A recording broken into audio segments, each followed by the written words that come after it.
zinemate epea abenduraino lehenengo aurre inskripzio hori zabalik dago. Jada hasi dira izen ematen, badauzkagu izen emateak. Abenduan zabalduko da matrikula egiteko epea, hau da, aurre inskripzio hori balidatzeko epea. Abendu hortan 20-rainoko zehaztuko dugu data zehatzak, baina hor egongo litzateke abenduan 2 astetan zabalduko genuke matrikula epe ofiziala. Eta gero, nolabait urtarrilaren 10-etik gero, Gabonetako oporrak ostean, basiko ginateke, da ikasturtearekin. Eta, urtarrilean aipatu dudan bezala, irakasgai bakoitza, planteatutako irakasgai bakoitza, astebeteko iraupenarekin planteatzen dugu.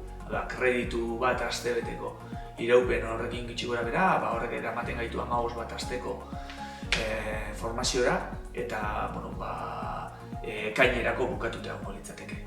Maiatzaren azken egun hortara ero begira, batez ere azken hilabetea gehiago litzateke proiektua, ikerketa proiektu horren lanketa horre bideratzea, eta maiatzaren hasierainoko gutxi gora berako moduluen garapen hori.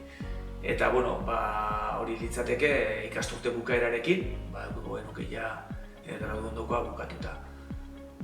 Azpimarratu, nolabait ere lehen helburuetan aipatu duzuela, beste helburu praktikoago bat, ikuspuntu praktikoago batetik, apustu importante bat dela, eta orduan lehenengo urte hau importantea da lortu ahal izateko erantzun bat baita ere, profesionalen ikuspuntutik, eta unibertsitatearentzako garrantzitsua da egonkortzen joatea, halako ekintzak, halako proiektuak egonkortzen joatea, ze proiektu honek eduki dezake etorkizunari begira handitu daiteken proiektu bat izan daiteke, aditu titulu batetik, 15 kreditutik, jauzi handiagoak ere egin genitzake, espezializazio batera jauzi egin, ero etorkizuneko master bati begirako jauzia izan daiteke.